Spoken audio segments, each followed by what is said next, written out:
학술문화적 스펙트럼입니다. 모두 5분께서 발표를 해주실 텐데요. 그 주제가 다채롭고 풍부하다 이렇게 정리해서 말씀드릴 수 있습니다. 그런 고대서원의 학술적인 다양성을 전체적으로 조망을 하면서 고대서원을 어떻게 이해할 것인가에 대해서 정만조 선생님의 기조 강연이 있습니다. 기조 강연은 30분 가량이 예정되어 있습니다. 원고는 발표 자료집에 수록해 두었기 때문에 참고하셔서 경청해 주시기를 부탁드리겠습니다.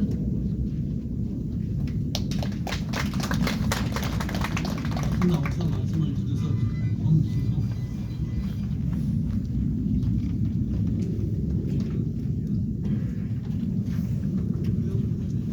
읽어 나가는 것으로 이렇게 하겠습니다.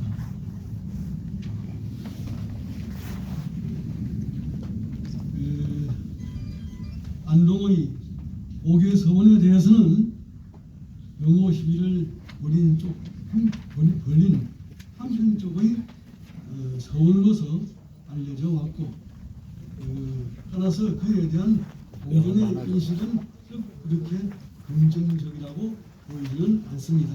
그러나 최근에 들어와서 오개 서원의 방학 활동과 출판 문화에 대한 연구 성과가 발표가 되면서 괴기학의 본산이며 안동을 대표하던 서원으로서의 존재가 점차 드러나고 있습니다. 그 발표에서는 안동 살인 간의 상호 존중과 협력 과정을 중심으로 전개되는 오개 서원의 역사를 말씀드리고자 합니다. 1570년 괴기 선생이 70세로 작고한 후에 우리들에게 남겨진 과제는 무도 문자를 참진하고 문집과 저술을 평gan하며 그리고 학통을 개선해서 학설을 발양 전승하는 일이었습니다. 괴기의 문인이 전국에 걸쳐 있다고 하지만은 그 핵심은 한리인 예안과 인근 안동에 있었습니다. 다른 일도 그렇지만은 선사의 학설을 개선 발전시키며 학통을 증명하는 일이 중요하였습니다. 이를 위해서는 선사가 남긴 저술을 정리하여 문집으로 발간함은 물론 선생 도덕을 드러내는 일과 학통 개선을 위한 특별한 조처가 필요하였습니다. 선사 회계에 의해서 확립된 화묘와 당장을 가진 서원이 바로 그 답이었습니다. 예안문인들이 부산성을 개축해 화묘를 세우며 서원 건립을 서둘렀습니다. 예안에 비해 다수의 사림을 허용하고 평소 회계 문인의 연수임을 자부해온 안동 또한 서원 건립을 추진하였습니다. 회계가 부산에서 연구 가능하던 시기에 예안과 안동에는 그 무리들이 세워 운영하는 거당과 정사전이 20개 정도 된 것으로 말해집니다. 그런데 그 중에 월천서당을 제외하고는 거의가 안동 분해에 위치하였습니다. 옛날 부자가 무의정사와 상주정사에서 저수를 통해서 주장을 완성을 할 당시 회원정, 안간, 선미도 같은 문인들이 무의산 일대 정사와 서당을 세워서 그 선생의 저술을 돕고 방문을 수행을 했다고 합니다. 이를 놓고 제자들이 스승을 받들기를 묵을들이 나를 에워싸고 유손을 모아서 공의하는 중성공월이라고 하는 이런 모양새였다고 이렇게 이야기를 하고 있습니다. 이를테면 안동에 있던 회계 문인들의 정사 서당도 중성공을 하는 그러한 형세였다고 하겠습니다. 그런 만큼 안동 사림의 회계 재앙 열이는 가였습니다. 특히 사림의 대종사인 회계의 문인이라는 사실은 관계에 진출한 제가 오늘 다 설명하겠습니다. 우봉영, 유성룡, 김성일, 고문혜 같은 안동 출신 관료들의 입조의 명분과 정치적 위상을 강화해주는 중요한 배경이 되었습니다. 벼슬에 나오지 못한 권호문, 남칠이 등 학녀들의 경우도 황춘에서의 활동에 회계 문인한 점은 크게 유리하였습니다. 이처럼 안동 출신 관료와 대야 사림의 열의와 협력에 의해서 연립을 보게 된 것이 여강서원이었습니다. 회계의 선영이 안동구 내에 있는 데다가 일찍이 구의 동쪽 여강변에 있는 백년사에서 복사한 적이 있다는 연구가 서원을 세우는 명분이었습니다. 문인 권문회가 부사로 부임함을 계기로 전국적인 지원과 문인들의 정리력에 힘입어 안동 향교에 맞물는 80여 칸의 건물을 축조하고는 현조 9년 도산서원이 위판을 봉헌하는 날 같이 회계의 위판을 봉헌하면서 여강서원로 정식 출발하였습니다. 이후 여강서원은 안동구 최초의 서울로서 역할을 수행을 해나갑니다. 보목을 위시한 예한 사람들과 함께 회계 문집 편찬을 위한 고정 작업을 권호문, 남칠이 등이 수행하거나 때로는 그 문의들과 함께 방문하기도 했습니다. 잠시 여강서원의 운영이나 여론 형성과 관련된 인적 세력 분포를 말씀을 드리겠습니다. 유성룡, 김선일처럼 관계 활동적인 인물들은 주로 물력과 행정적인 지원을 담당을 하는 입장이었습니다.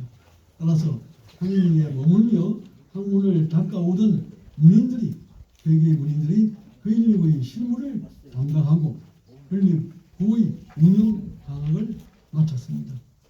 처사로 일생을 보내며 900명의 제자를 양성했던 유일제 김은기가 그 중심이었습니다. 근원과 서원을 세우는 것과 운영의 실무를 사실상 주관하며 원교 등을 만들었던 근호문, 원우, 원춘란, 배용길, 권사정 등은 그의 문인이거나 가까운 사이였습니다. 한편 회와 학공이 비록 관직에 있기는 했습니다마는 화요와 선전에 근거하는 그 형제나 친족이 그들의 의견을 대변하여 서원에 관여해 왔습니다. 이처럼 대체로 세 가지 계열에서 설립 이래 서로 협조하며 큰 문제 없이 여강서원을 운영하고 활원을 지탱을 해온 셈이었습니다. 17세기 벽두에 현도 반년이 되겠습니다. 17세기 벽두에 여강서원은 대홍수의 피해를 입습니다. 그러나 유성룡이 총체적으로 다 살피고 문인으로 안동구사이던 김능의 지원과 인사성, 건축난, 김용의 협조로 1607년 복원되었습니다. 다시 한번 세 계열은 힘을 합쳐서 여강서원을 복원했지만은 그에게가 사실상 이끌었던 것이라고 할 수가 있습니다. 1610년 광해군 2년에 문묘에 그전까지 쭉 발현들이 오내오던 동방 오현 종사가 이루어진 후 해안의 물천 운인들이 추진해온 오목의 도산서원 종향이 실현되자 그동안 잠재되어 왔던 회계 문인의 문화가 표면에 나타납니다.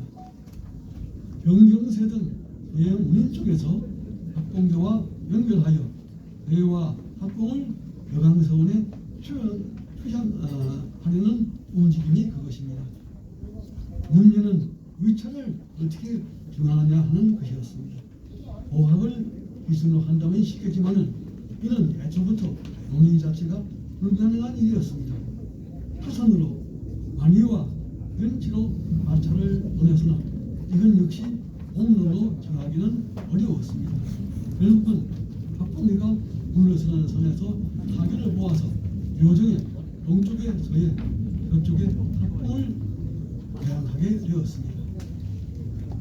개방선을 통해서 결집된 안동사림의 힘은 인조 반정을 통해서 들어선 인조의 서인 정권이 추진한 이 성혼의 성문 문제, 운묘 종상 문제입니다. 성문 문제에 대한 대규모의 반대 운동에도 유감없이 발휘되었습니다. 또 서인은 그 학통의 대종인 율곡 우계가 그때까지 벽에로 전수되어 왔던 동방의 도통을 전수받았다는 논리를 폈습니다. 그러나 임금 인조가 도제 보합의 자세를 취하여서 우율 성무 문제를 보류함으로써 필요는 되지 않았습니다. 조종이 즉위하고 의리 명분을 내세우는 김집 동시의격의 이른바 산당의 정치적 진출이 현재진 상황에서 우율 성무론이 다시 제기되었습니다. 평소 회계의 적정으로 자부하던 영남, 특히 대학의 서해 학봉을 말합니다. 대항을 통해서 이를 공인받았다고 자신하는 유강성원의 하론이 격파되었습니다. 유직을 선두로 한 950여 명이 연명한 성무 반대선은 이렇게 해서 나왔습니다. 지금 성무 움직임이 있다는 소식을 접한 안동사님은 유강성원에 모여서 고회를 개최하여 상소문을 짓고 대소자를 정하며 여기서 유직을 보수로 추리하였습니다. 유강성원에서 이런 움직임을 주도한 것은 박봉계였습니다. 이것은 소수인 유직의 오록과 도청 일기에 고상하게 남아 있습니다. 유직은 무실 출신으로 학봉지방과 가까운 인물이었습니다. 이때 여강성원에는 서해 학봉의 대항 이후 유일제가 남친이의 피양론을 제기하면서 내부적으로 긴장이 흐르고 있었습니다. 그러나 학봉계와 서해계의 무마청으로 수습되었습니다. 그래서 안동내 사념의 단합된 힘으로 영남 사념을 이끌어서 성무 반려수를 올릴 수 있었던 것입니다. 도종이 승하하고 현종이 즉위한 직후 이송이 일어났습니다. 비는복으로 국정을 마치긴 했지만은 6년 후인 현종 7년 영남 유생 유세철을 보수로 하는 1000여 명이 연명한 복제서를 상례 고정을 청구해서 올렸습니다. 이 복제서는 이번에는 외계 쪽에서 담당하였습니다. 영산성원에서 소회가 열려 모든 절차를 계획하였고 무엇보다도 상례 고정이라고 하는 부록까지 붙은 복제서를 유원지, 그의 손자인 유원지가 주문하여 작성하였으며 고수인 유세천은 그의 백시 유근록의 정손으로서 유원지의 실존 조카에 해당합니다. 아무래도 정권에 맞서는 만큼 노동자가 피해를 입을 우려가 있기 때문에 성무 반대는 학봉계가 맡았고 이번 복제서는 서해계가 담당하는 것이라고 생각합니다. 이 점에 주목할 필요가 있다고 봅니다. 17세기 조정의 서인 정권에 대응하는 과정에서 서해계와 학봉계는 상호 밀접한 협조 속에 역할 분담을 하고 있다고 봅니다. 비록 안동 내부에서의 활동은 잠재하였지만은 그동안의 존중과 배려 속에서 필요한 힘을 결집해 아니라는 언론을 표출하는 데는 마음을 같이 하였습니다. 그렇기 때문에 교인들에 대해서 안동사님은 유연이 없는 훈이함이라 이렇게 자신 있게 말할 수 있다고 합니다. 나중에 가면 그래도 힘든 자세에 나와서 조금 교인들부터 비판을 받기는 합니다만 그 전까지는 술론이라고 이렇게 이야기했습니다. 숙종의 즉위로 병군이 남인에게로 넘어오면서 상황이 크게 달라집니다. 이런 과정에서 여강성원의 오랜 수군이던 사익이 실현됩니다. 그동안의 사익소가 그에게 이명, 유원지, 유세명 두 분이 올렸고 합bun계 이명, 이현일, 이민 두 분이 사익소를 올렸습니다. 그 사익소 올렸던 건 사림을 대표해서 지어가지고 사림경위로 올렸습니다. 나온 사실들이 말해주듯이 양쪽의 협력하에 안동서원의 결집력이 고개서원의 결집력이 거둔 결실이라고 하겠습니다. 이제 사익서원이 된 만큼 안동의 수원으로서 공식적인 고개서원의 막이 열리는 것입니다. 18세기부터 현재 여지는 여강서원의 강회 개최는 벽의 학통을 학문적, 학설적으로 뒷받침해 주려는 노력의 일환이었습니다.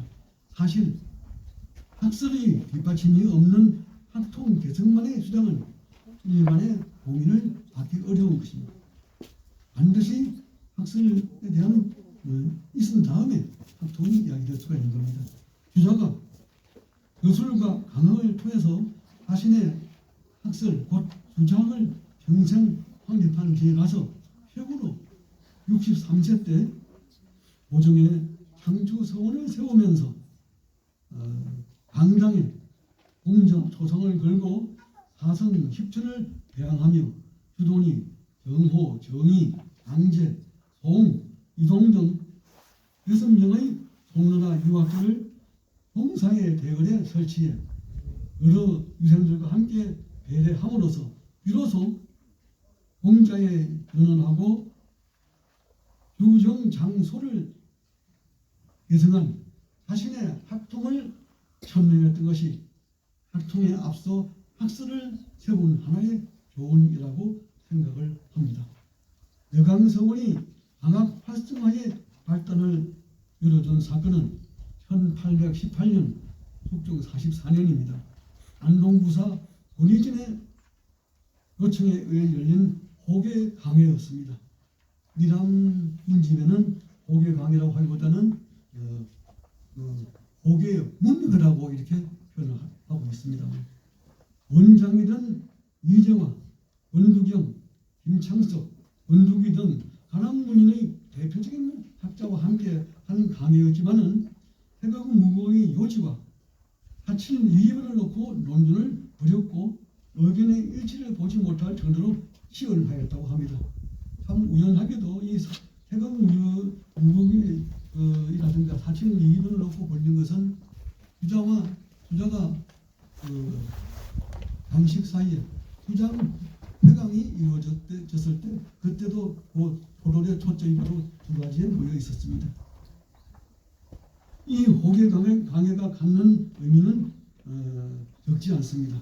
그것은 유해던 권희진이 남이기는 하지만은 회계 학문과는 별다른 인연이 없는 단홍 권씨의 손자이면서 그인 살림의 종사인 우암 송시열의 유일한 혈손입니다. 우암에게는 아들이 없었고 뒤에는 양자로 들어가죠. 딸만 둘이 있었는데 그 한 딸에서 낳은 아들이 바로 권희진입니다. 유일한 외손자이고 명제의 윤정과 그리고 백호 윤유의 아들인 윤의제가 고모부였습니다. 다시 말해서 명제의 아버지인 부친인 윤선 우암 그리고 한홍 그리고 백호하고 모두 다 사동분들을 내다고 봅니다. 고모부인 기고지방 상이라 해도 학문적 풍토나 분위기, 표현적 계파와 학적 연원이 달라서 학설이 같을 수는 없었습니다. 따라서 권희진과 미람 사이에 고개 문에는 희호와 영남 남인 학파 간에 폐기라고 불리는 현실을 놓고 오론과 논란을 벌인 회개한 회합이며 그 하트상의 같음과 다름을 살필 수 있는 사례라고 할 것입니다. 거기에 문화가 갖는 의의는 다른 면에서도 만날 수가 있습니다. 우연이라고는 할 수 있을지 모르지만은 이 문의 이후 앞선 시기에는 잘 보이지 않던 고개 서원에서의 방학 활동이 활발해집니다. 잠깐 여기서 방학과 감회에 대해서 말씀을 드릴 수가 있습니다. 방학이라고 하는 것은 사제간에 병년을 놓고 방송을 하고 문답하는 이런 일종의 작은 세미나와 같은 방식인데, 이런 강의를 참여 대상을 확대하고 교재, 의식 절차 등을 정하여서 정례적으로 기행하는 이런 모임을 강학 모임을 강회라고 이렇게 부릅니다. 선행 연구에 의하면은 18세기만 해도 6차례의 강회가, 19세기에는 4차례가 열렸다고 합니다. 그동안 향사 때나 사림 간의 시비를 논하는 회합들을 제외하고는 복간, 독선한 유생이나 참묘 참배 겸 유식하는 일부 인사의 내방 이외에는 유사의 출입이 많지 않던 서원에 서서의 자리, 사석이 마련되어서 유생들이 운집을 하고 그들을 향한 강회가 열림으로써 비로소 서원이 제 모습을 찾아가는 것입니다. 영조 이후 한평책이 본격화하면서 영남 우려설, 이거는 무신론 이후 영남을 그때까지 형식으로 압박만 하다가는 압박과 위세로서만 임하다가는 다시 좀 염려스러운 일이 발생할지 모른다 하는 이것이 영남 우려설입니다. 중앙에 있는 한평파들이 영조 당시에 이야기했던 겁니다. 이걸 들어서 한평의 영수이던 조현령이 경상감사를 지냈던 그런 인물이고, 위에 계산 집중탁이 공주에 시켰을 때 계산을 구분해 주었던 그런 인물이죠. 조현령에 의한 위문론, 영남 위문론이 대도합니다. 이에 따라 안동에 대한 조정의 시선도 달라지며 그 중의 하나가 서원에 대한 기원도 나타납니다. 서원 강항을 위해서 안동부가 재정을 지원한 분명한 사례는 영조 27년에 안동부사이던 윤광수가 제정한 극악 후음에서 잘 드러납니다.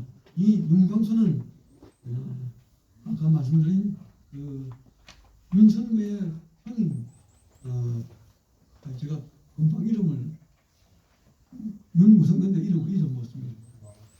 그분의 후손으로서 역시 윤정이 응인이고, 이렇게 보면 아까 말씀드린 유회당 권희진과 같은 동문이라고 볼 수 있습니다. 이 흥학 규범에 보면은 안동무 내의 7개 서원에 각기 20명에서 8명에 이르는 거제생을 배정하고, 그 전까지는 거제는 말은 있지만 사실상 거제가 힘들었습니다. 거제생을 배정하고 여기에 소요되는 양식을 안동구에서 담당한다고 규정하였습니다. 이 서원수가 많아지다 보니까 그 서원에서 유생들의 공유가 상당히 어려웠습니다. 그래서 그 당시 기고 지방에 있는 서원에서 보게 되면 거기에 학교가 있는데 그 학교에 서원에 거제한다든가 하려고 하면 반드시 식량을 지참을 해가지고 오라 하는 이런 규정이 학교에 들어가게끔 이렇게 됩니다. 그것을 갖다 안동구에서 해소해 준다는 말입니다. 사실 그동안 서원의 유생거제와 강항이 부진했던 이유는 서원 재정에 여유가 없어서 유생을 지불하기 어려웠기 때문입니다. 고개 서원의 재정이 풍부했다고 흔히 말하지만은 계산이 김성탄이 올 1929년인가요? 이때 올린 안동 부산에 꼴린 정부를 보게 되면 도산성원에 이어서 하나 둘에도 미치지 못하면, 그리고 그 상주의 도남성원이라든가 그 성주의 천곡성원에 비하면은 반도 안 된다 하는 이런 이야기를 하고 있습니다. 고개서원은 영산 3개 서원과 함께 각각 20명의 배정을 받았습니다. 이러한 안동구의 기본 조치가 얼마나 힘을 거두었는지는 잘 알 수가 없습니다. 그러나 이런 재정 지원이 향후 고개서원의 장학 활동의 활성화의 바탕이 되었다는 사실은 부인할 수 없을 것입니다. 1675년 대산 이상정을 강석으로 해서 90여 명이 일주일에 걸쳐 대학 신경을 놓고 문답 연석을 벌인 강해는 고개서원의 강해 제명록을 작성하고 특히 강해의 의절 절차와 문답 내용을 수록한 여강 기문록을 남겼습니다. 아마도 서원 강해와 관련해 강록을 작성을 한 예는 이래는 찾기고 힘든 사례가 아닌가 합니다. 이 강록이라든가 강의록 같은 것은 한국에서 상당히 중시하더군요. 그래서 그 서원지 같은 데 반드시 회화라든가 강의록 같은 게 들어가는데 거기 설명을 보게 되면 강의록을 통해 가지고 옛날 선현들의 말씀을 직접 앞에서 그 강의하는 걸 듣는 것과 마찬가지다. 그래서 이 강의록이 반드시 들어가야 된다. 강의록이 들어가야 된다. 그래서 우리나라 서원에서는 잘 보이지 않습니다. 서원지서는 잘 보이지 않습니다만은 중국 서원지서는 그 강의록이 반드시 들어가 있습니다. 그런 만큼 이때 강의는 이후 전개되는 고개서원 강의의 모범과 기준이 되었습니다. 1856년의 강의는 감사 신성고의 요청과 부사 조재영의 주선에 의해서 개최되었습니다. 유치명을 장석으로 하여 수십 명의 십수명의 강해 운영 조직을 구성을 했고, 여기에 수백 명의 유사와 유생들이 모인 가운데 심경을 강론하면서 회계의 심성이기와 병의 문제를 집중적으로 변척을 했습니다. 강해가 끝나고는 200여 명의 선비들이 항암 주례를 행하였다고 합니다. 강해가 개최된 때는 내후 내환으로 국내의 위기감이 감돌던 시기였습니다. 1840년의 아편연정과 남경조약으로 대항의 침입이 본격화되다가 태평 청국의 반란으로 중국이 독립한다는 소식에 대해서 우리나라 해안 쪽에서 이양선이 자주 출몰한다는 것이 외환이라고 한다면 적적 세두로 인한 민심의 이반이 심각한 것은 매우였습니다. 영남감사 신서구의 강해 요구는 이런 상황에서 향촌의 주도 세력인 가족의 경각심을 높이고 정신적인 결속을 다지내는 의도를 이면에 깔고 있다고 생각합니다. 이렇게 본다면 다른 서원의 경우도 마찬가지겠습니다만은 고개 서원에서의 신경과 옥상 강의를 강론을 한 것은 역시 당시 사림들이 당면했던 시대적 위기 상황과 정치적 난국을 타개하기 위한 사상적 기반의 강화와 사림의 정신적 무장을 촉구함으로써 유가적 이상사회를 수호하려는 신념과 각오를 다지려는 데 있다고 이해됩니다. 이것이 훗날 영남지역 위정척사운동의 사상적 일환이 된다고 말해지는 까닭이기도 합니다. 이에 더하여 고개서원에선 더 절박한 문제가 있었습니다. 1805년부터 시작된 병호 시기로 격화된 사론을 재정비해서 고론 쪽의 결석과 가구를 다릴 필요가 있었습니다. 회계 학설의 핵심인 심성 이기와 병을 다루고 특히 참석자 200여 명이 함께한 항암조례의 시행이 그러합니다.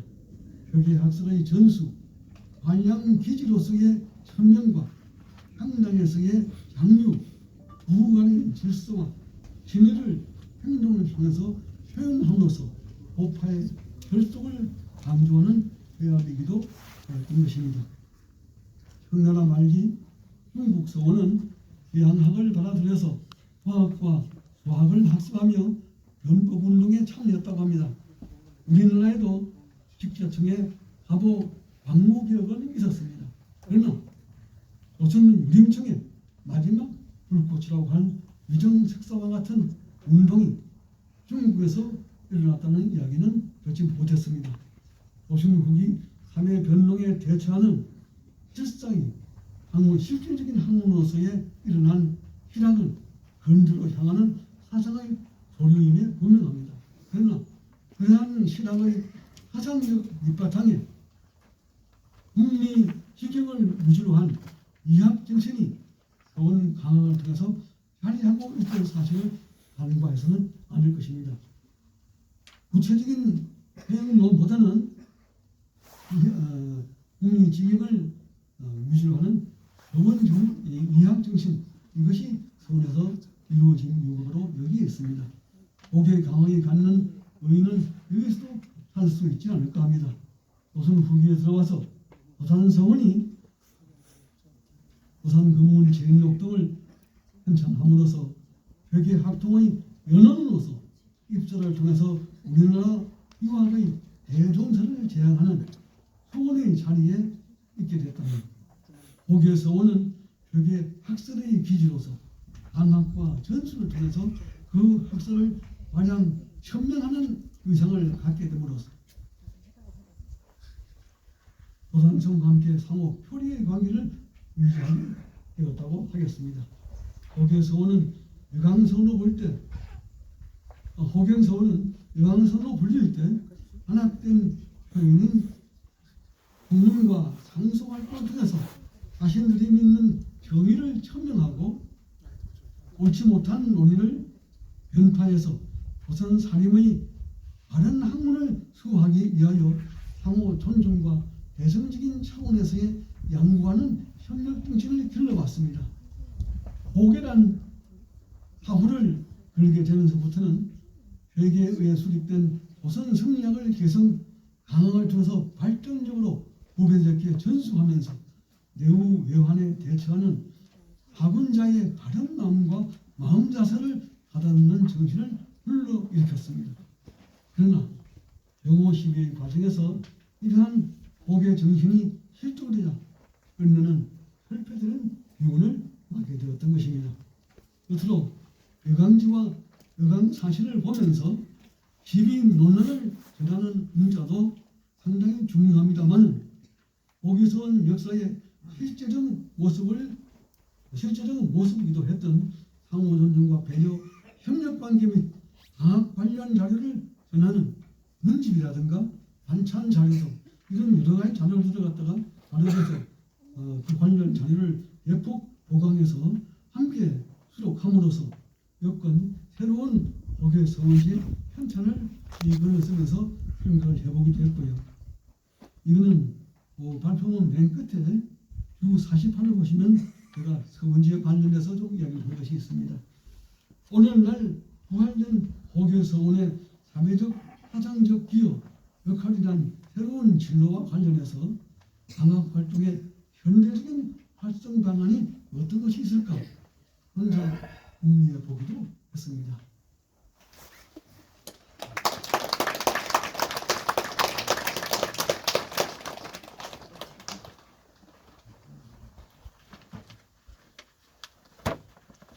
네, 감사합니다. 밖에서 그 학교를 하면 어떤 기분일까 상상은 좀 많이 해본 것 같은데 오늘 처음이고요. 하늘이 특히 오늘 좀 더 예쁜데 이렇게 밖에서 공부하니까 기분도 엄청 좋고 선생님 말씀은 귀에 쏙쏙 들어오고 밖에서 공부하면 공부 안 되고 딴 생각만 할 줄 알았었는데 전혀 그렇지 않은 아주 아름다운 상황이었습니다. 그래서 이게 그 강학 혹은 강회를 서원에서 했다고 하는데 그 모습이 어땠을까 이제 공부하면서 좀 궁금했었는데 오늘 역시 이런 상황이었을지 한번 다시 또 상상을 해보게 되었습니다. 선생님 말씀 말씀 다시 한번 깊이 감사드립니다. 지금부터 잠시 휴식을 하겠습니다. 저희 예정된 시간은 2시 40분부터 5분의 연구자분들께서 이제 발표를 이어주시겠습니다. 2시 40분에 다시